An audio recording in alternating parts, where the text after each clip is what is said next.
لا تنسى اللايك والاشتراك بالقناة. لا تنسى اللايك والاشتراك بالقناة.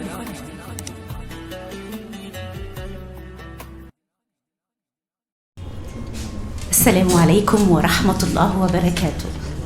من دار المفكر العربي ومنتدى المفكر العربي، وليلة جميلة، الجانب الإنساني في حياة المبدع.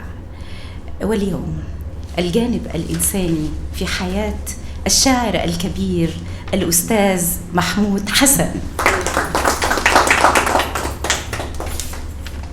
إنه رئيس مؤسسة الكرمة الثقافية، وأيضا أمير القوافي. بشعاع القلم ونور الكلمة، نجوم الثقافة وشموس الإبداع. أترك حضراتكم للاستمتاع مع الشاعر الكبير الأستاذ محمود حسن، وليلة عن الجانب الإنساني في حياته. بسم الله الرحمن الرحيم. الصديق العزيز الصحفي والأديب الأستاذ حسام أبو العلا، الأخت والصديقة الكبيرة دكتورة سامي الزعيري، أخي الأديب الأستاذ أشرف رمضان، السيدات والسادة، السلام عليكم ورحمة الله وبركاته.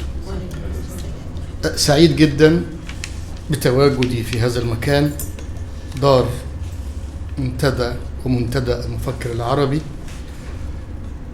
وبين هذه الصحبة والحضور الكريم. ودائما يكون الفكر بخير إذا ما أداره مفكر، ودائما نقول المنتديات والمجالس الأدبية تحتاج دائما إلى فريق مطلع واسع الاطلاع لديه الثقافة، يضع يده على معطيات إنسانية كثيرة، أدبية واجتماعية وسياسية، وكل ما يهم الإنسان. أولا اسمحوا لي أن أقدم تهنئة ثلاثية للكاتبة الصحفية الأستاذة نجوى عبد العزيز، وقد شرفت بها من قبل. شرف لي. والعنوان اللي بيخض يعني أساتذة إبليس. وأنا قاعد هنا على اليمين بسمع بعض ما طرحته السيدة نجوى عبد العزيز من حوادث، شيء مخيف جدا.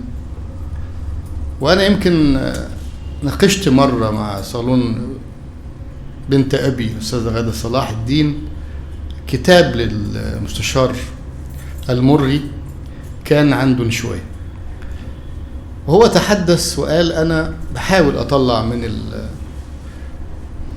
قضايا المحاكم أشياء كثيرة جدا، وحتى يمكن تحدث عن جرائم ريا وسكينة إلى آخره. الشاهد هنا أن القاضي أو الطبيب أو المهندس أو الصحفي دائما ما يكون لديه إنجاز التعبير داتا.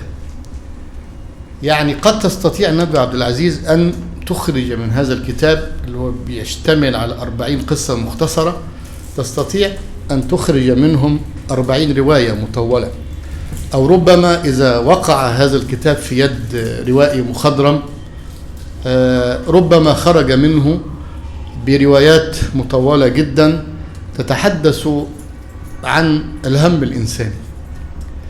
الهم الإنساني هو شاغل الأديب وشاغل الكاتب، كلنا ندور في هذا الفلك. أي نص أو أي أدب من الأداب لا يصب في مصلحة الإنسان كما قلنا بالأمس فهو أدب ربما يكون ناقصا أو مبتورا.